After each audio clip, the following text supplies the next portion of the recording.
Hi guys, ഇത് കണ്ടാ ഇതത് മനസ്സിലായോ?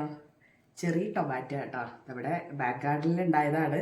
നല്ല അടിപൊളി ടേസ്റ്റാണ്. സാധാരണ തക്കാളിയുടെ പോലെ പുളിയൊന്നുമില്ല. പഴുത്ത് കഴിയുമ്പോൾ നല്ല മധുരമാണ്. അപ്പോൾ ഇത് കുറേ ഉണ്ട്. ഇത് കണ്ടോ. ഞാനിപ്പോൾ ഇത് സാലഡിൽ ഇടുന്നതാണെന്നാണ് ഞാൻ കേട്ടേക്കണത്. അങ്ങനെ ആയിരിക്കും എന്ന് വിചാരിക്കണം. അപ്പോൾ ഞാനിന്നൊരു ചെറിയ സാലഡ് ആക്കാമെന്ന് വിചാരിച്ചു. അപ്പോൾ ഇതിങ്ങനെ അടത്തിയെടുത്തിട്ട് കുഞ്ഞിതാട്ടോ, അതാ ചെറുതൊക്കെ പഴുത്തിട്ടുണ്ട്. നല്ലോണം വാഷ് ചെയ്തെടുക്കണം. അപ്പം ഞാനിത് കഴുകി എടുത്തിട്ടുണ്ട് കേട്ടോ. നല്ല രസമല്ലേ കാണാനായിട്ട്. ഞാൻ കഴിഞ്ഞ ദിവസം നാട്ടിൽ പോയപ്പോഴും അച്ഛനും ഇളയച്ചനും ഒക്കെ കുണ്ടൊക്കെ എടുത്ത് അവരോട് പറഞ്ഞു പാകി മുളപ്പിച്ചോ എന്ന് പറഞ്ഞിട്ടുണ്ട്.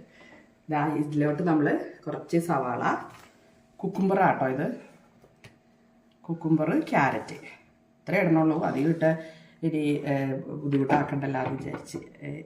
ഒരു ട്രയലാണ്, നമുക്കറിയില്ല ഇത് ഇങ്ങനെയൊക്കെ ആണോ ഇത് സാലഡ്. സ്പൂൺ എടുത്താണ്. തൈര് ഒഴിക്കുകയാണേ കുറച്ച്.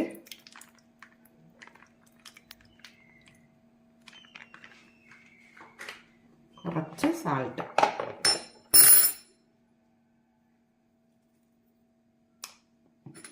ഒന്ന് മിക്സ് ചെയ്ത് നോക്കാം നമുക്ക്.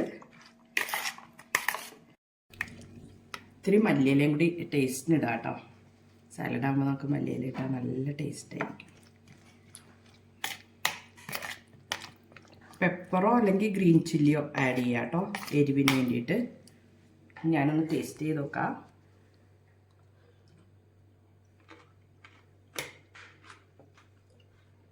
നല്ല സൂപ്പർ ടേസ്റ്റ്. അതായത്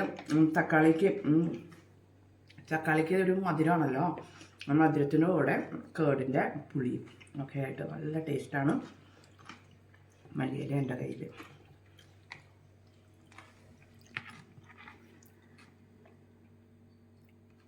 പിന്നത്തെ ലഞ്ചിന് കഴിക്കാനാണ്. ഇന്നിവിടെ മകരസംക്രാന്തിയാണ്, ഫെസ്റ്റിവലാണ്. അപ്പോൾ എല്ലാവരും ഫെസ്റ്റിവൽ മൂഡിലായിരിക്കും. അപ്പോൾ ഞങ്ങളുടെ എല്ലാവരുടെയും, ഞങ്ങളുടെ ഫാമിലിയുടെ സംക്രാന്തി ആശംസകൾ എല്ലാവർക്കും.